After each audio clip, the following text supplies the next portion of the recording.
Today, we're going to talk about paraphrasing. We're going to have a look at this passage and reword some of the key sentences, but maintain the same meaning. It's really important to be able to paraphrase in the speaking and writing exam to show your flexible understanding and provide more details, while in listening and reading it's important to understand paraphrasing because you have to be able to match information in the question section and the passage to try to understand how to answer the questions correctly. So let's take a look at the passage together. The first sentence looks like this. In a world where international careers are becoming commonplace, the phenomenon of third culture kids who spend a significant portion of their developmental years in cultures outside of their parents' passport cultures, is increasing exponentially. Now that is a very long sentence, and so it's understandable that you might miss some of the information, but let's take a look at some of the key words and reword them. When we talk about international careers, we're talking about people who work around the world. Becoming commonplace, we're saying it's starting to become normal. A significant portion of their developmental years, this sounds like a really long way of saying most of their childhood. The parents' passport culture, this could mean their parents' home countries. So when I take these paraphrases and I want to reword the sentence, it might look like this. It is starting to be normal where people work around the world.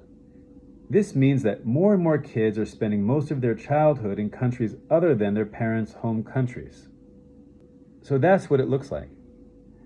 Can you do it in a slightly different way? Why don't you give it a try?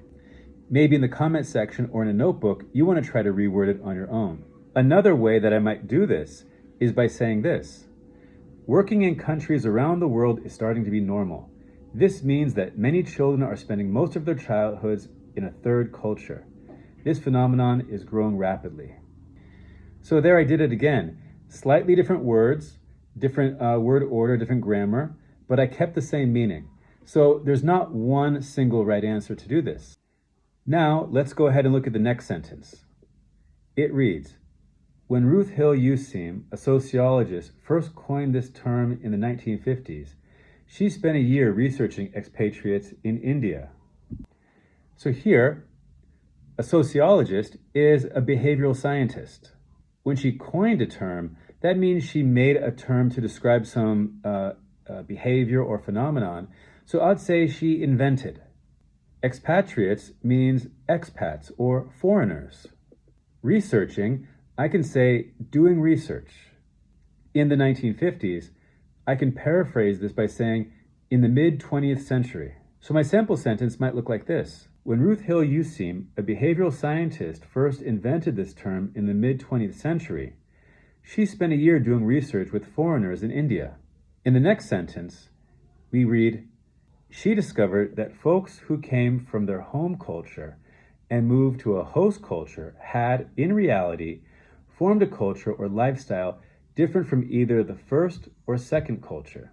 Here, the verb discovered, I can change to a noun and said made a discovery. Folks just means people. In reality means actually. Different from either culture, I can say a unique culture. Host culture, I can say new culture. So I put those paraphrases together and it looks like this. She made the discovery that people who moved to a new culture actually had created a unique culture. Again, if you compare those two sentences, you can see that they maintain the same meaning. But I'm using different words, and this shows the examiner that I have a range of vocabulary to describe things. So now why don't you try?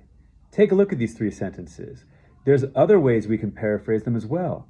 So thank you for watching. If that was helpful, don't forget to hit that like button and be sure to subscribe so you don't miss out on future videos when we do more paraphrasing of vocabulary. Take care and thank you for watching.